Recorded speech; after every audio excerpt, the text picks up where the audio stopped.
छात्रों, इससे पहले मैंने आपको जो वीडियो में भेजा है इलेक्ट्रिक टॉर्क अर्थात वैद्युत बल आघूर्ण की विभिन्न अवस्थाओं के बारे में बताया था।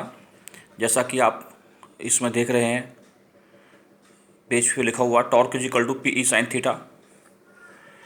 तो विभिन्न अवस्थाओं में मैंने आपको बताया था यदि थीटा की वैल्यू 0 हो तो टॉर्क का मान भी शून्य होगा, क्योंकि डायपोल मूवमेंट और इलेक्ट्रिक फील्ड के बीच बनने वाला कोण इस अवस्था में शून्य होगा।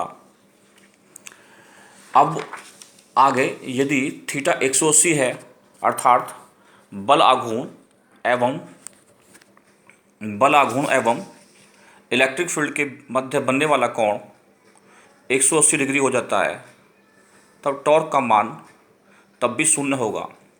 मैंने लिखा हुआ है यहाँ पे विपरीत तथा समानांतर दिशा में भी बल आघूर्ण शून्य होगा। यदि थीटा बराबर 90 डिग्री तब बल आघूर्ण का मान अधिकतम होगा।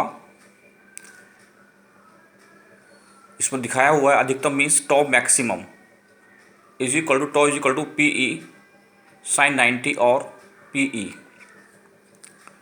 इसके पश्चात छात्रों,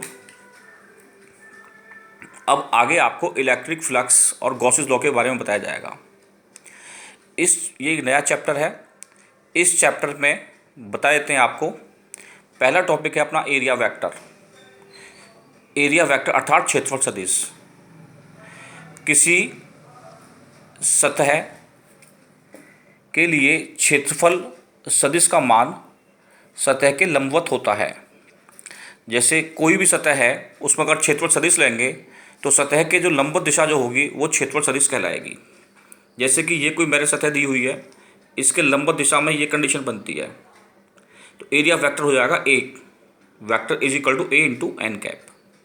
एन कैप जो है यहाँ एक इकाई सदिश है जो कि इस सतह के लंबवत है। ठीक इसी प्रकार से यदि कोई और सतह हो तो उस सतह के भी लंबवत जो होगा एरिया वेक्टर उस सतह के ही लंबवत होगा। अब जरा यहाँ देखेंगे ध्यान से। अगला टॉपिक दिया मैंने यहाँ पर सॉलिड एंगल। वास्तव में जो सॉलिड एंगल होता है वह एंगल की 3D फॉर्म होता है। कहने का अर्थ यह है कि एंगल हमेशा दो लाइनों के बीच में बनेगा और सॉलिड एंगल संपूर्ण सतह के द्वारा किसी बिंदु पर बनाया गया कोण होता है। यहाँ पर इसकी लैंग्वेज भी मैंने इसी प्रकार से दी हुई है, बताई हुई है आपको। गोलीय पृष्ठ का क्षेत्रफल गोले के केंद्र पर जो कोण बनाता है उसे घन कोण कहते हैं। इसे डी ओमेगा से निरूपित किया गया है। डी ओमेगा का मान D S divide by are square. यहाँ पे डी एस क्या सतह का क्षेत्रफल है, ये दिखाया हुआ है बच्चों। अगर यदि ऐसा हो कि सतह थोड़ी टिल्ट हो, मीन्स कोई कोण बना रही हो, एरिया वेक्टर और सतह की स्थिति थोड़ी सी टिल्टिंग या किसी कोण से झुकी हुई हो, तब उस अवस्था में क्या होगा। ये कोई सतह है ए और हमने इस सतह के द्वारा सॉलिड एंगल के बारे में बात करनी है। तो सबसे पहले हमने क्या किया है, इस सतह के क्षेत्रफल सदिश को इस सतह के क्षेत्रफल सदिश की दिशा में ब्रेकअप किया, तोड़ दिया। तो ये वैल्यू आती है निकल के इस दिशा में डी एस कॉस थीटा, अर्थात डी एस कॉस थीटा वह क्षेत्रफल सदिश हो गया जो कि एग्जैक्ट इसके परपेंडिकुलर डायरेक्शन में आता है निकल के।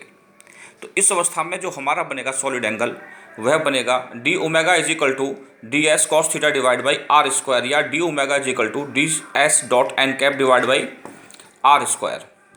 स्टूडेंट्स, इसके बाद में आपको बताएंगे हम इलेक्ट्रिक फ्लक्स के बारे में। फ्लक्स होता है क्या है? इलेक्ट्रिक फ्लक्स किसी सतह से गुजरने वाली कुल वैद्युत बल रेखाओं की संख्या के बराबर होता है, लेकिन वो बल रेखाएं सतह के लंबवत गुजरनी चाहिए। जैसे कि यहाँ दिखाया हुआ है, ये इलेक्ट्रिक लाइंस ऑफ फील्ड हैं या इलेक्ट्रिक लाइंस ऑफ फोर्स। इस अवस्था में दोनों बात एक ही हैं ये। तो यहाँ जो फ्लक्स बनेगा आपका phi is equal to E D s.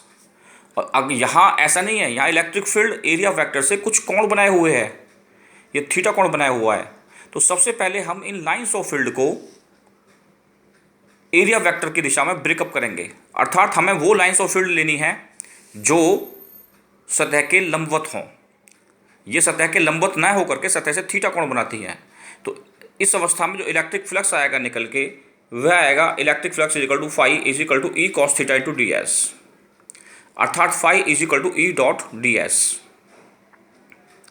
छात्रों, अगर इसका मात्रक निकालेंगे तो इलेक्ट्रिक फील्ड का मात्रक न्यूटन पर कूलम, एरिया वेक्टर का मीटर स्क्वायर होता है तो न्यूटन मीटर स्क्वायर पर कूलम होता है।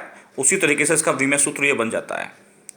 इसकी अब मैंने कुछ विशेष अवस्थाओं के बारे में बात की है कि यदि विशेष अवस्थाओं में यदि theta is equal to zero तब फाई इज इक्वल टू बनेगा E D S cos zero.